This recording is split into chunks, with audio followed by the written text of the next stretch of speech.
Hi guys, welcome to Pakistani family reaction में। उम्मीद करता हूँ आप सब खैरियत से होंगे, जहाँ होंगे खुश होंगे, आबाद होंगे।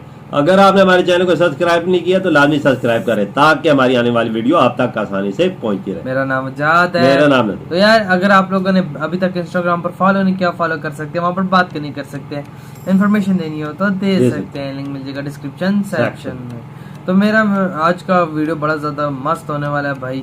वीडियो का टाइटल है इंडिया वर्सेस तुर्की पाकिस्तान, मतलब के पावर कंपैरिजन। अब आज इंडिया के साथ इंडिया के दो कट्टर दुश्मन है, तुर्की और पाकिस्तान, जो कि हम भी पाकिस्तान है, पाकिस्तानी है तो, लेकिन हम तो दुश्मनी नहीं करते भाई। लेकिन ये है कि गवर्नमेंट लेवल पर दुश्मनी। अब देखते हैं कि भाई क्या पाकिस्तान और तुर्की इंडिया को टक्कर दे पाएंगे या नहीं। तो अभी वीडियो वॉच करते हैं स्टार्ट। दोस्तों, बीते कुछ वर्षों में ये देखने को मिला है कि जितनी नफरत पाकिस्तान भारत से करता है उतनी ही नफरत तुर्की भी अब भारत से करने लगा है। तुर्की, जिसका कि नया नाम तुर्की हो चुका है, ये अपने लीडर रजब तैयब अर्दोगान के नेतृत्व में मुस्लिम वर्ल्ड के लीडर बनने को आतुर है। ये कई मुस्लिम देशों के विवादों को अंतर्राष्ट्रीय मंचों पर उठाते हैं ताकि अधिक से अधिक मुस्लिम देश तुर्की को अपना मसीहा समझने लगे। और बात जब पाकिस्तान की आती है, जो कि एकमात्र मुस्लिम न्यूक्लियर पावर देश है, तो तुर्की एक आयरन ब्रदर की तरह पाकिस्तान की हर संभव मदद करने को तैयार रहता है। फिर चाहे यूनाइटेड नेशन में कश्मीर का मुद्दा हो या भारत में मुसलमानों की स्थिति, भारत का विरोध करने से जरा भी नहीं कतराता है। और जब भी बात आती है भारत को न्यूक्लियर सप्लायर्स ग्रुप में शामिल करने की, तो तुर्की बढ़ चढ़कर भारत की एंट्री का विरोध भी करता है। तुर्की तेजी से पाकिस्तान की सेना को जमकर हथियार भी प्रोवाइड कर रहा है, जिसमें ड्रोन्स व नेवल शिप्स के साथ साथ युद्ध के टैक्टिक्स भी तुर्की सेना द्वारा पाकिस्तानी सेना को सिखाए जा रहे हैं। तुर्की और पाकिस्तान मिलकर कई तरह के मॉडर्न और एडवांस हथियारों के निर्माण पर भी काम कर रहे हैं। ऐसे में ये लाजमी है कि यदि भारत और पाकिस्तान के बीच कोई युद्ध होता है तो तुर्की पाकिस्तान की मदद करने के लिए सबसे पहले आएगा। ये तो है। इस वीडियो में हम देखेंगे कि पाकिस्तान और तुर्किश फौज मिलकर भारतीय फौज के सामने कितनी ताकत रखती है। लेकिन वीडियो में आगे बढ़ने से पहले आपके लिए एक सवाल। तुर्की और पाकिस्तान मिलकर किस 5th जनरेशन फाइटर जेट का निर्माण कर रहे हैं? T-129 ATA या TAI TFX? कौन सा है? यदि आपको इसका जवाब मालूम है तो कमेंट में लिखकर बताएं। साथ ही जानकारी पसंद आए तो वीडियो को लाइक एंड शेयर करते हुए चैनल को सब्सक्राइब करना ना भूलें। अब चलिए शुरू करते हैं कुछ बेसिक फैक्ट्स से। भारत दुनिया का 7वां सबसे बड़ी भूभाग वाला देश है, जो कि टोटल ग्लोबल लैंड एरिया का 2.4% हिस्सा कवर करता है। तुर्की और पाकिस्तान मिलकर दुनिया का केवल 1.2% total global land area cover करते हैं। दुनिया की पॉपुलेशन करीबन 800 करोड़ तक हो चुकी है। इसमें से लगभग 138 से 140 करोड़ भारत में। तुर्की और पाकिस्तान की कंबाइंड पॉपुलेशन करीबन 31 करोड़ से ज्यादा है। दोनों की मिलाई है। विश्व की कुल जनसंख्या का करीबन 17.5% अकेले भारत में निवास करता है। वहीं 3.8% तुर्की और पाकिस्तान में निवास करते हैं। तीनों ही देशों की नॉमिनल जीडीपी देखे तो भारत की नॉमिनल जीडीपी वर्तमान में 3.5 ट्रिलियन के आसपास है। तुर्की और पाकिस्तान दोनों की नॉमिनल जीडीपी कुल मिलाकर 1 ट्रिलियन तक है। तुर्की की डिफेंस बजट देखे तो भारत इस साल अपने डिफेंस पर 70 से 71 बिलियन डॉलर तक खर्च करने वाला है। तुर्की और पाकिस्तान मिलकर अपने डिफेंस पर करीबन 20 बिलियन डॉलर खर्च करेंगे। तीनों ही देशों की मिलिट्री रैंकिंग देखे तो भारतीय सेना दुनिया की 4थी सबसे ताकतवर सेना है, तो वहीं पाकिस्तानी फौज दुनिया की 9वीं और तुर्किश फौज दुनिया की 13वीं सबसे ताकतवर फौज है।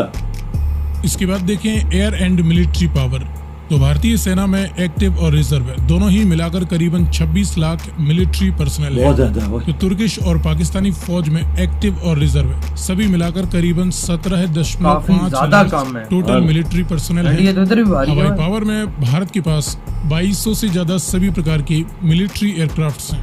तुर्की और पाकिस्तान के पास 2400 से ज्यादा इनमें केवल फाइटर और इंटरसेप्टर जैसे मल्टी रोल जेट्स की 550 से ज्यादा यूनिट्स जहां भारत के पास है, तो तुर्की और पाकिस्तान दोनों के पास मिलाकर करीबन इतने ही multi role jets. Dedicated ground attack aircraft की करीबन 130 यूनिट्स भारत के पास हैं। तुर्की और पाकिस्तान दोनों के पास मिलाकर कुल 90 डेडिकेटेड ग्राउंड अटैकर जेट्स हैं। महज कॉम्बैट यानी अटैक हेलीकॉप्टर्स की बात करें तो भारत के पास केवल 37 अटैक हेलीकॉप्टर्स हैं। तुर्की और पाकिस्तान के पास मिलाकर 160 इधर एडवांटेज है तुर्की और पाकिस्तान। मास डिस्ट्रक्शन की न्यूक्लियर वारहेड्स भारत के पास 160 बताए जाते हैं। तुर्की और पाकिस्तान में केवल पाकिस्तान के पास करीबन 165 न्यूक्लियर वारहेड्स पाकिस्तान के पास नहीं है, तुर्की के पास नहीं। इसके बाद देखिए जमीनी ताकत। तो इस फील्ड में मैन बैटल टैंक्स की 4700 से ज्यादा यूनिट्स जहां इंडियन आर्मी के पास अच्छा तो तुर्की और पाकिस्तान दोनों के पास मिलाकर 5800 से ज्यादा है मैन बैटल टैंक्स। हमारे पास हालांकि इसमें कई लाइट टैंक्स भी शामिल हैं। इसके बाद इन्फेंट्री फाइटिंग व्हीकल्स और आर्मर्ड पर्सनल कैरियर्स की 12,500 से ज्यादा यूनिट्स इंडियन आर्मी के पास हैं। तुर्की और पाकिस्तान के पास 23,200 से ज्यादा टोटल तुर्की के पास व्हीकल्स हैं।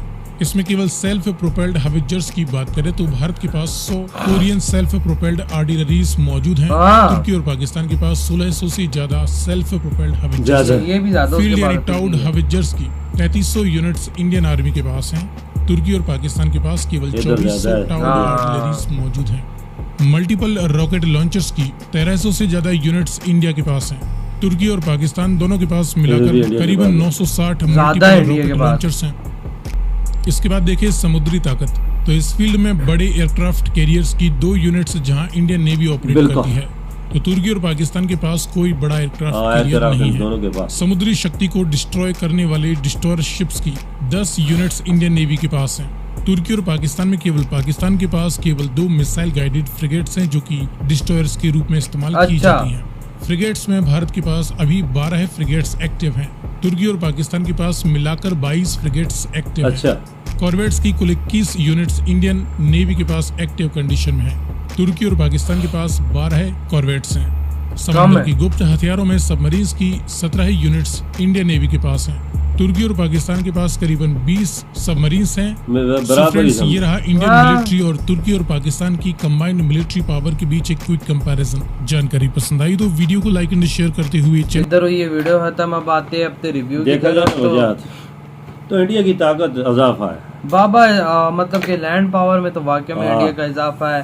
देखे किसी जगह पर टक्कर दे रहे थे, अब वो 2 देश है और इंडिया एक है, और इतनी ज्यादा कोई बड़ी टक्कर नहीं दे रहे थे। क्यों बंदा एम ही बोले कि बहुत ज्यादा टक्कर दे रहे थे? कोई नहीं, अगर इन दोनों अगर वार हो जाती इंडिया से तो जीतेगा इंडिया, क्योंकि इंडिया के पास पावर इस टाइम बहुत ज्यादा है। इनकी मिलिट्री इतनी है कि बंदा वो कहते हैं कि हमारा तकरीबन 7-8 लाख, हमसे तो ज्यादा है, दोनों की मिला भी लेना तो उनसे ज्यादा उनकी 7-8 लाख ज्यादा बनती है। तो वो 7-8 लाख आपको पता कुछ छोटी संख्या तो नहीं होती। लाइनों में खड़ी एयरक्राफ्ट 2 है उनके पास, इंडिया के पास है, उनके पास दोनों के पास कुछ भी नहीं। हमारे पास तो कुछ भी नहीं। एयरक्राफ्ट तो ऐसा मजबूत चीज है ना, ये तो जंग जितवाने के लिए समुद्री और नेवी के लिए मजबूत हथियार है। बिल्कुल बिल्कुल, समुद्र के अंदर मैं कहता हूँ वो तो भाई समुद्र का किंग है। वो तो हमारे पास नहीं, अगर हमारे पास एक भी होता फिर भी चलो कह सकते थे, लेकिन अब एक भी नहीं है। इंडिया के पास 2 है तो भाई वो तो वन वे चीज है, वन वे विन है भाई इंडिया का वहां से।